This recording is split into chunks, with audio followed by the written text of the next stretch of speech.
Oh, and I am live. Wow, that was quick. Yes, as always, let's double check.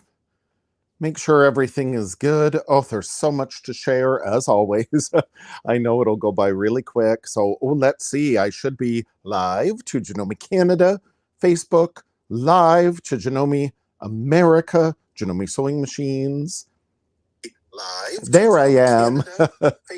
Fabulous. Okay, and then live to our Genome HQ YouTube channel and Genome America YouTube channel. Again, this way we can share the Genome love with as many people as we can. Oh, lovely. Hello, hello. Oh, Digital Designs by PJ. Hello, is here from Ohio. Wonderful. It is absolutely wonderful. And Gwen is here from Whitehorse. Hello, hello. And it's great, because then even though I am Michael Smith, the National Education Manager of Genome Canada, coming to you live from my palatial estate here in Collingwood, Ontario, Canada. I'm about 2 hours north of Toronto. That even though I'm here in Canada, I'm here live in the Genome Sewing Machines Facebook group. Again, that's Genome America, who is based in New Jersey. But then how great that everybody from North America in general, we do have a lot of Genome Canada followers, follow Genome America as well. And then, of course, in the States, that Genome America is based in New Jersey. But again, everybody from across the United States can tune in to these lives as well. And then we have a global audience. Melissa is from Melbourne. I'm assuming that's Melbourne, Australia.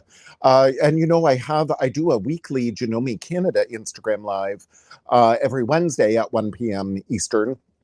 And I'll get Genome Argentina, Genome Brazil, a lot from the UK, Australia, viewers from Ireland. It's wonderful, again, when we can share the Genome love and learn more about our fabulous machines and accessories. And for National Sewing Month, we're going to talk about some specific sewing techniques, regardless of what Genome machine you have. So again, I'm Michael Smith, National Education Manager of Genome Canada. And yes, I am thrilled to be with you all here in the Genome Sewing Machines Facebook.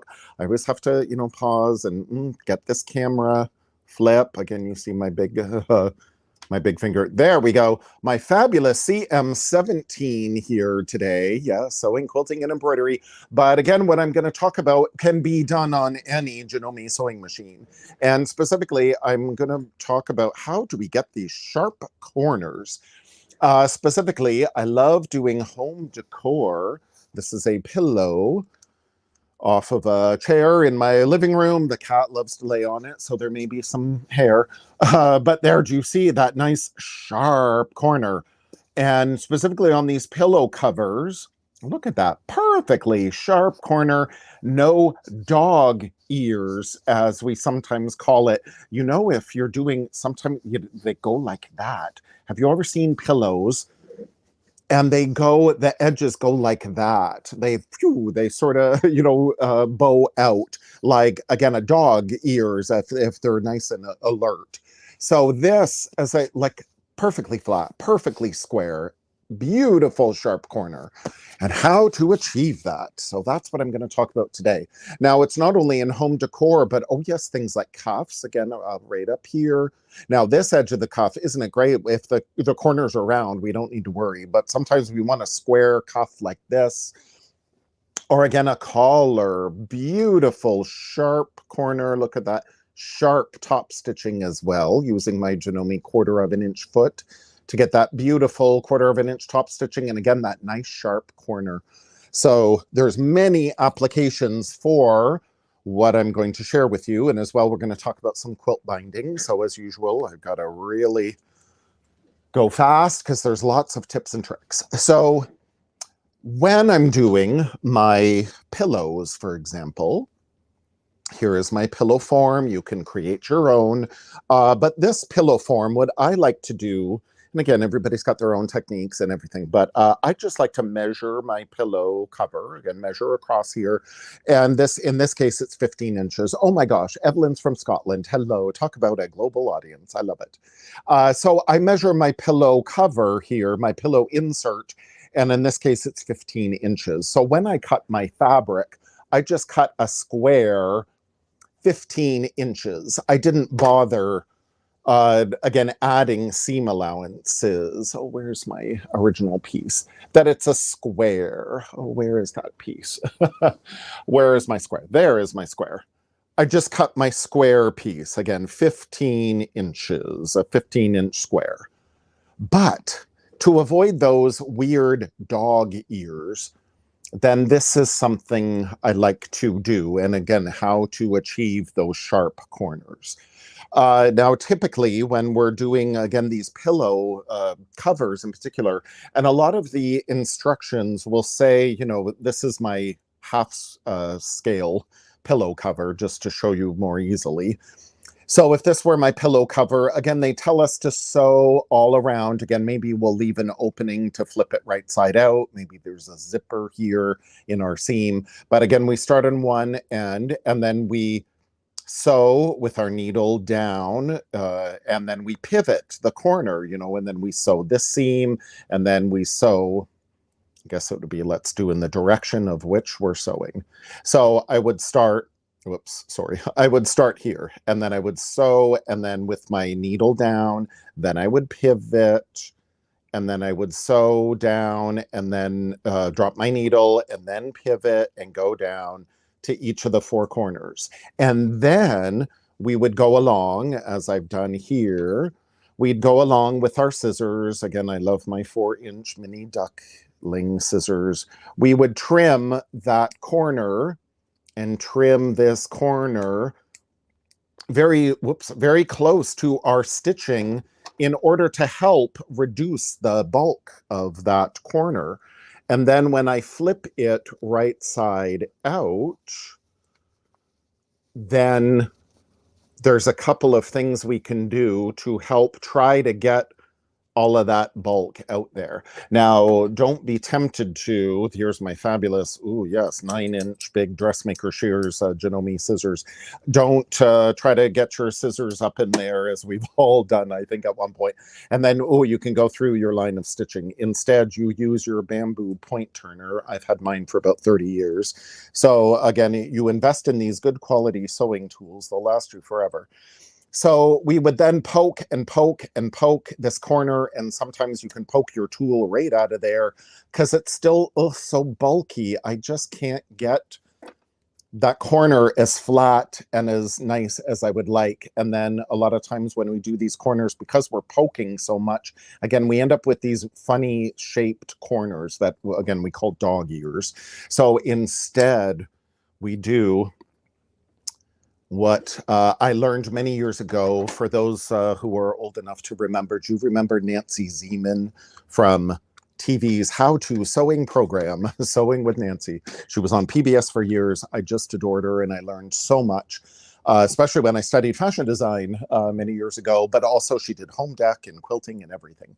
So here is my square, my 15-inch square. But in order to reduce the bulk at the corners and to avoid those weird dog ears, what I like to do is I take my little, it could be a little seam gauge or a little tape measure, my little seam gauge I've also had for 30 years. So you get your little seam gauge, or here on my ruler, I have a 1/2-inch tick mark here and a 1/2-inch tick mark there. So what I'm going to do, I'm going to come in from each of the corners, and I'm going to make a mark that is 1/2 inch up from like this raw edge. And then I'm going to go from this raw edge here to the right. I'm going to go over 1/2 inch, and I'm going to make 2 marks there. So 1/2 inch up in one direction, 1/2 inch over in another direction. Then, oh, Heather remembers Nancy Zeman. Yes, isn't she? She was so wonderful. I'm so sorry I never got to meet her. Then I'm going to go over 4 inches this way and make a tick mark. And then I'm going back again from this raw edge, and I'm going over 4 inches this way. Now, this measurement of this 4 inches, again, it's from doing lots of experimentation. And again, I love sewing home decor, you know, pillow covers. That's an easy way you can update your decor just by changing the pillow covers. So I've made many, many, many over the years. And for me, this is just what works out really good. Maybe you want to do this 3 inches. Maybe it depends on the thickness of your fabric. I would make these measurements bigger if it's really thick fabric, but I find in general 4 inches, again, from this seam allowance up here and 4 inches from this seam allowance here. So there, make my little tick marks. So then now, if I was at my rotary cutting mat, I would just take my rotary cutting ruler, again, lined up with that 1/2 inch tick mark, and I would just take my rotary cutter and then again line up with that 4-inch tick mark. And I would just cut this off. Now, since I'm not at my rotary cutting mat, I'll just do that, draw that straight line. And then here, I'll do the same. Again, line up my 4-inch tick mark there, my 1/2-inch tick mark there, like that. And I'm going to do this at each of the 4 corners. And then we take our beautiful, this is a great application for our 9-inch Janome dressmaker shears. Again, we don't want to poke our corners out with it. Instead, we can just trim off these corners, these little wedges. And then what we will do, again, this is what's going to help us reduce those dog ears, and we're going to get nice sharp corners. So there, I remove that little wedge and that little wedge, and I do that on all 4 corners. So it looks like that. There, do you see? There's my 15 inches, and then they taper, the corners taper down. And this is really going to help us, again, avoid those dog ears. And then this technique of wrapped corners, you use this on your collars, your cuffs, your aprons, pockets, anytime you need to flip fabric right side out, you can do this wrapped corner technique.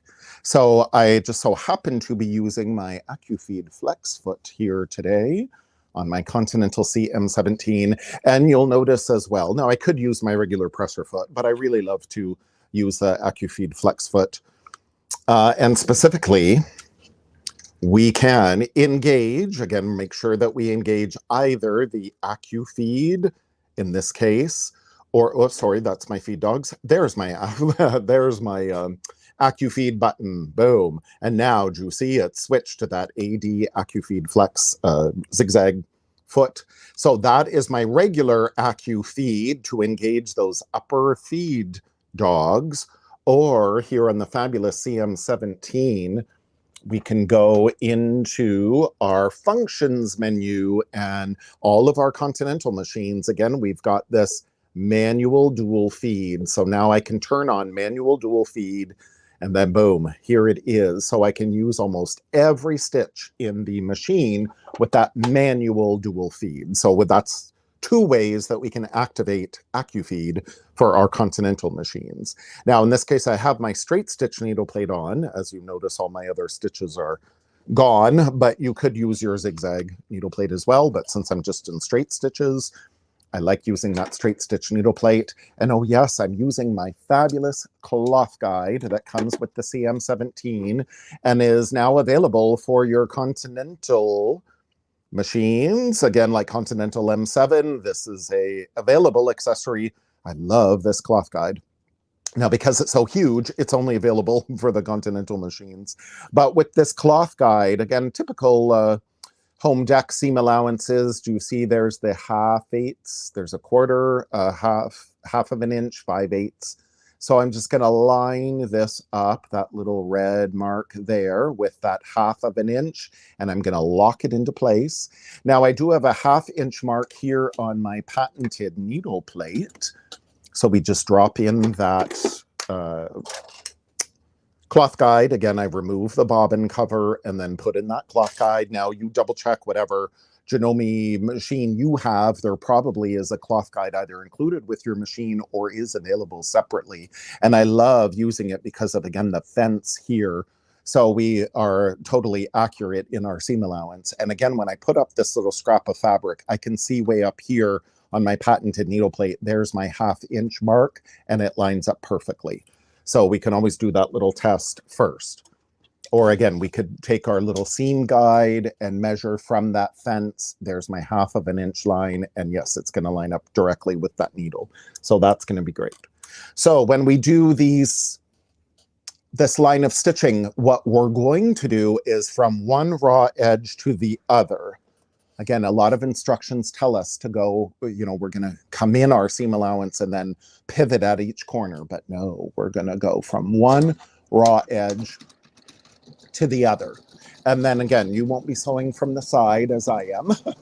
But yes, we're just going to butt the fabric along with that fence. And you notice as I get to the area where the taper is, I'm just going to slightly turn my fabric a little bit. So again, that raw edge is right up against there. So it is going to look like, by the time I'm done all this sewing, it's going to look like a perfectly straight line, even though technically it's a little tapered. So there, from one raw edge to another, boom. Now I'm going to rotate my pillow cover, and I'm going to stitch the opposing seam. Again, I did this seam, and now I'm going to go directly across and do this seam. Oh, and my needle came unthreaded, but that's no problem. Boom, look at that beautiful needle threader right live on air. You just follow the instructions and it works. So there we go. Now I'm going to run raw edge from another. So simple, so easy to do. So again, even though this fabric is not in 100% straight, whoops, I just go over and keep that raw edge against that fence of my cloth guide. So super simple. And again, it's a pillow cover, so we don't have to worry about it being 100% accurate, but accuracy is good, especially if this were a collar. Oh yes, we'd want it accurate. So there, I've done my stitching. Now, in order to make this laid nice and flat, again, 4-inch mini duck bill scissors. I cannot sew without them. Now, typical, again, instructions tell us to, again, cut off the corners. But instead, what I like to do, like just cut both seam allowances. Instead, I like to use a garment sewing technique of grading, and that reduces some of the bulk. Again, particularly for collars, this is great. Cuffs. Now, in this case, I'm going to cut. Now, by having this 4-inch mini duckbill, again, at that lower layer, I don't have to worry about cutting into it. I instead just trim that one layer closest to me. And why I did that is then now I'm going to wrap this seam allowance down. So this is the wrapped corner technique. So right along my seam line here is where I'm going to fold it. And that's why I wanted to reduce the seam allowance that's closest to me, because now I'm going to wrap it with that longer seam allowance. And then right along the line of the stitching is where I'm going to fold that. Again, wrap it, and then put this back in our machine. And before I start sewing, since I'm going to eventually flip this right side out and I want to poke out those corners, what I'm going to do here is take my seam allowance or my stitch length from 2.4 standard. I'm just going to reduce it. It could be 2.0, it could be 1.8. It really depends on the thickness of your fabric. It may not have to be particularly super tight, but the lighter weight your fabric, the tighter that stitch should be. And then boom. And why, again, I'm doing that, why I'm reducing it is because, again, I'm going to poke this out. So I want to make it extra secure. Now, once I pass this corner, I can go back and lengthen my stitch again to the default of 2.4, whatever my stitch length is. Again, we are sewing this nice and fast. We'll try to line it up. Now, something Nancy Zeman said many years ago on our program, and I've never forgotten it. She said she does her worst sewing on television because she's got the camera, she's got a smile, she's got to worry about her hands being in the way. And I must say, oh, Nancy, now that I sew for a living on camera, I understand what she means. But yes, now again, before I'm coming up to this seam allowance, I'm again going to take my 4-inch mini duck bill scissors. I'm going to trim off this upper layer. Again, I'm going to grade it. So we're trimming our seam allowances to different lengths. So I'm just reducing the bulk there, flipping over, again, this wrapped technique, flipping over right on that seam line.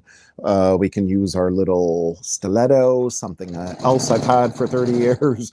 And then boom, you know, so double check with your Janome dealer what sewing tools they have, and they will definitely pay their weight in gold. So then again, now I can reduce, because I'm getting really into my corner, now I can reduce my stitch length again, go really up into that corner, and boom, trim it off. So now I can go in and trim both of these seam allowances at the same, you know, I can trim them right off like that. And again, because I'm going to trim really close to that stitching, that's why we reduced the seam allowance there. So what I like doing when I get into flipping this, so we do this, you know, on both opposing sides. When I get into flipping this, I bring, you know, again, there's my finger is now in between on this hand. My finger is here right in the corner.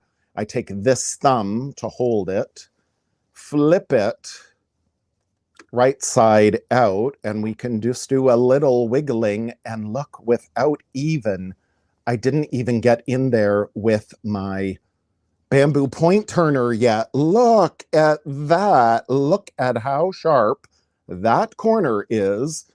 Again, I didn't even get my little bamboo point turner here yet. I didn't barely need to, especially on this cotton fabric. This is some of our fabulous 100th anniversary Janome fabric. Look at that, like perfect, boom, done. No dog ears, no weird corners. Let me get out that other corner really quickly. And again, I also find then by, again, as a little tip, yeah, when we're turning our corners, again, you get, whoops, sorry, you get one finger, one thumb in the corner, you wrap your other finger around it, and again, just poke it out so easily. Like you can, encourage it, roll it around a little bit. If you need to, you can take your stiletto, and in the seam line, you can also help poke out your corner. You don't want to get in there too much. But again, by having the shorter stitches here in your corner, this will help that you can get in your stiletto if need be and poke it out. Look at that. Oh, and Anita said, that's amazing. Thanks for showing this, Michael. Yes, thank you. And again, I have to thank Nancy Zeman for showing me this 30 years ago, and I've never forgotten it, and it works out so well. Look at that perfect sharp corner. And the fun thing, when I do my pillow covers here, I don't press like this seam allowance. I don't press it because again, I like it to be nice and full and lush. And this is why I don't add seam allowances to my pillow covers. I just make them the same, sew them with the same dimension. Typically I'm sewing with a 1/2 inch seam allowance. So my pillow cover ends up to be about 1 inch smaller than my pillow insert, but then that way my pillows are more full. They're not so wrinkly. But again, if I lay this out, and again, I didn't press it or anything, this looks pretty much like a straight line. Like it really, you know, it tapers a little bit there and it tapers a little bit there, but it really looks like a straight line. Like you really do not see where those tapers are. And there's one I did a little earlier there. Like when I lay this out, that looks like a straight line, does it not? Like, and especially when it's in your pillow, when your pillow insert is here, you're not going to see that it's tapered. Like it just evens out so beautifully. There's again, no funny dog ears. Now to help fill out your corners as well, what you can do with your pillow insert, you can stuff the corners with little cotton balls. And then I even like to, I just tack them with a hand sewing needle. I just tack them so they will automatically fill out that corner a little bit more. so it stays nice and sharp. It's not going to collapse. Super simple, easy to do. Boom. Like, it's so wonderful. Now, again, you can do that for collars, cuffs, everything. So that wrapped corner technique really makes a big difference. Now, quilt binding, again, oh, my time, so quick. Quilt binding, boom. No matter how you like to do your binding with our quilt binder attachment, maybe, which is a great way, or this way is a more traditional way with our French fold binding. Again, we've got our strip, wrong sides together, folded in half, pressed. We sew one side, oops, the raw edge here of that binding strip to the raw edge of our quilt. And then we do our miters, flip it to the back side. We can either stitch in the ditch here, the well of the seam. We've got a ditch quilting attachment here for our AccuFeed Flex foot or a regular S foot that has a rudder there to help us stitch in the ditch, or with our manual dual feed activated to our Continental machines. Oh, we could even do a serpentine stitch, a decorative stitch, using the AccuFeed Flex foot because of the separate AccuFeed motor in the CM17 and Continental machines. Or, of course, if this were a quilt, you know, for myself or that I'm going to give away, I typically will finish this edge by hand on the backside. But again, a beautifully flat miter, nice and sharp corners. So what I like doing with my binding, you'll find many instructions, but this is how I like to do it. And again, this is something I just kind of did over learning, you know, 30 years of binding, quilt making. Here's my beautiful quilt. This is what you do with all your practice samples as I was doing this you know, ruler quilt. This is, again, doesn't have to be fancy, but you just learn all these different techniques. Now, for my binding, me personally, I like to use 3-inch wide strips and do a slightly bigger, it's about 3/8 of an inch as opposed to a quarter. So whatever your width of your binding, doesn't matter. I'm going to take this little seam gauge, move it over, in this case, to 3/8 of an inch. Approximately, we'll do that. There, approximately 3/8 of an inch. And again, will it line up with the marks on our patented needle plate? Here I started my stitching, so I'm just going to continue. Now I don't need a short stitch right here for going across, you know, this seam. So we're going to stitch our binding down as usual. Now, before I get to the corner, what I like to do when I'm going to get into that miter, I can either, with my little seam gauge, measure, again, what is my seam allowance here? From the raw edge of the quilt, I can measure up on the binding and put a little tick mark, a little pencil mark, or whatever I need, like right there, in order to indicate that's where I'm going to stop sewing. Instead of that, what I like to do is fold back my strip as I'm going to do the miter. And I fold this. I want to keep this raw edge of the binding in line with this raw edge of the quilt. So I fold it up. Again, this is how I sew it on. Then I fold it here on the 45 degrees.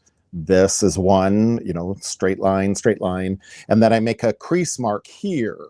And then there, I hope you can see that little white line, is where I indicated that's where I'm going to stop sewing. So I'm going to stop with my needle right on that line. Boom. And then I'm going to cut my threads. And again, I'm going to pivot and flip up this strip. So again, then this raw cut edge is in line with my quilt there. I'm going to fold this back, and then I fold this binding strip, you know, back this way. The fold of my binding is up here at the top. Raw edges are aligned here. And then I'm going to bring this back. Now this 2 is where I want to shorten. I'll just go down to 2.0 again, shorten my stitch length. Oh, wonderful. Sharon says, that looks amazing. Wonderful tip. Excellent. Thank you. This is exactly why I love sharing the Janome love as much as we can do. So then here I'm going to line up that edge. And then again, I want to do a shorter stitch length here because I'm going to trim my seam allowances a little bit.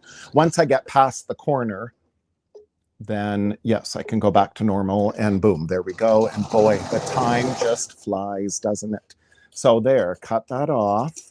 Now what I'm going to do to reduce the bulk, I separate, here's my quilt, the red, there is my batting, and my red is my quilt. The black, I don't know if you'll be able to see, when I fold back my binding, do you see this little, it's a little triangle right here. So again, I take in my 4-inch mini duckling scissors and I cut in along this way, boom. And then I cut, again, there's a fold there, and I cut, whoops, and I cut that off, boom. Again, on the under layer, the underside, the top layer is still fine. So that reduces some of the bulk. Again, there's this little triangle. It's these 2 extra layers of fabric. They don't need to be in there. So I can trim that off. Now I can also reduce the layer here. I can trim these 2 layers off.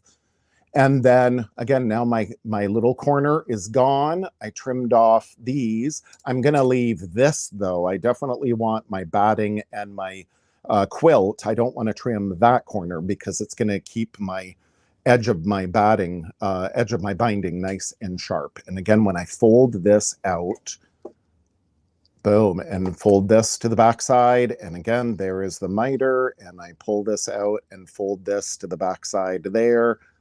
And again, this is where I would press this and I would press that, but there, boom, look, beautiful, nice and sharp.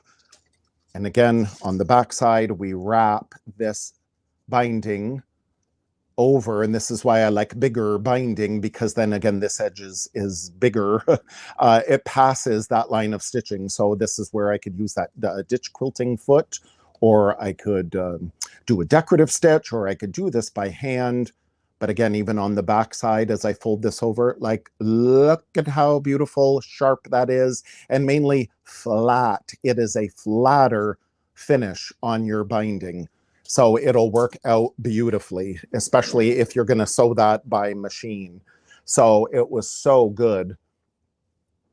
So let's see. Oh, there's different ways. Oh, I see. Okay, yeah, as Laurel is saying, she was taught to sew at the corner. Sometimes what people do when they're sewing up into their corner, doing their miter, if they're doing their miter here, sewing to the strip, they're sewing to the strip. I think this is what she is saying, because I've seen it done this way too. When you're sewing along, and I'll quickly do this because again, I'm over my time, but since this question came up, I thought it would be great. Sometimes I have seen instructions where, yeah, people are, whoops, I'm so sorry. People are sewing along here, and then as they're getting to their corner, they stop with the needle, again, from your seam allowance up, turn on the 45 degree, and you see right here, my underneath side, we're gonna sew a 45 degree here. This is, I think, what Laurel's referring to, how she was taught to do it this way. So do you see as I'm stitching down, and then I sew 45 degrees off. So then I flip my strip up, it's already at that 45 degree. So if I fold this back, and then continue sewing just as I did, again, that'll work, no problem. It's just that now I can't trim that corner off because it's now sewn down. So again, there's different ways to do binding. It's whatever you prefer. Again, I like reducing that little corner just to make it a little flatter, but again, you try different techniques. There's so many ways to do the same thing out there. So that's the wonderful thing with our Janome machines and sewing in general. There's so many different ways to do the same thing. So you have to experiment and see what works for you. Just because something works great for me doesn't necessarily mean it's going to work for you. Or maybe there's something that I've shown you, but now you can adapt and do your own techniques. So that's actually wonderful. So whatever is faster and easier and better and more enjoyable for you to do, that's the main thing. You just got to get in and sew. So thank you so much, everyone, for joining me today. It's absolutely wonderful to see you, and happy sewing. Have a fabulous day. Bye.